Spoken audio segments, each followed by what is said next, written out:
Right. So, sa TikTok live ko kagabi, merong nagtanong sa akin kung meron daw bang possibility na itong si Kumaring Claire ang ipapalit bilang secretary ng DOJ. And sabi ko nga, I don't think na si Claire Castro ang papalit diyan sa posisyon na iniwan ni Remulla dahil wala na nga si Boying, di ba? I mean, buhay si Boying, alright? Nasa ombudsman na, okay? Para lang malinaw iwasan natin ng maling interpretasyon, charot. Anyway, no ba? Kasi, sa palagay ko, kahit na nasa ombudsman na si Boying, meron siyang say kung sino ang ipapalit sa iniwan niyang posisyon.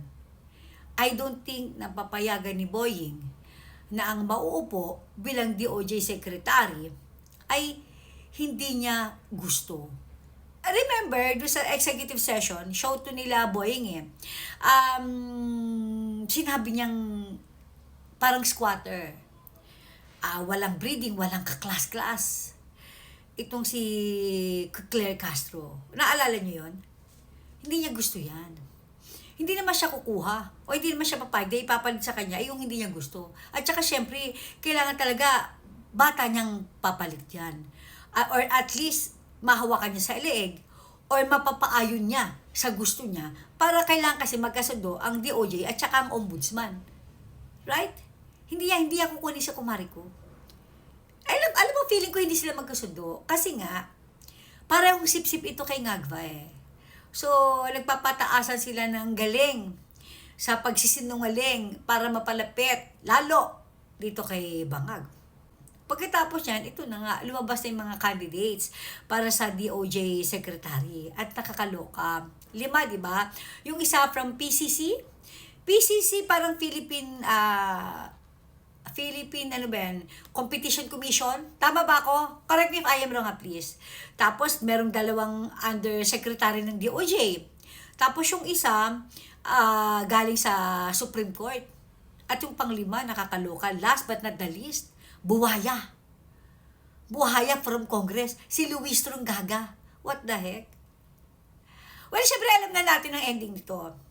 Kung si Boying na hindi naman qualified pero nagbugi, na iuwi ang corona bilang ombudsman, ano naman kaibahan nitong si representante Buhaya Luistro mula sa House of Reptiles kung mapupunta naman siya bilang secretary ng DOJ. Diba? I mean, knowing this administrations plus, okay, wag natin kakalimutan, malapit sa speaker.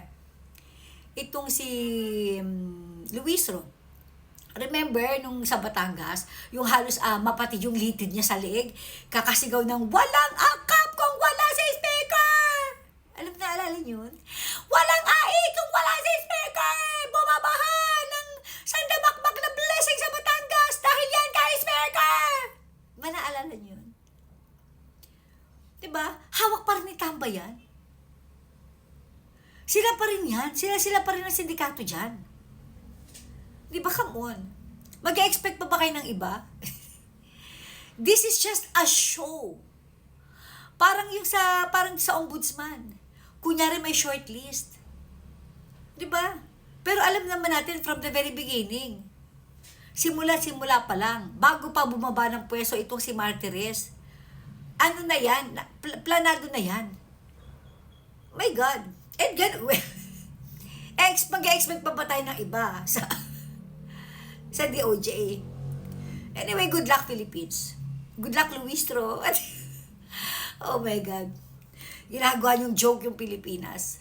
You see, kung gaano kaseryoso, o kaya, kung gaano kaseryoso si Bangag na proteksyonan ng sarili niya.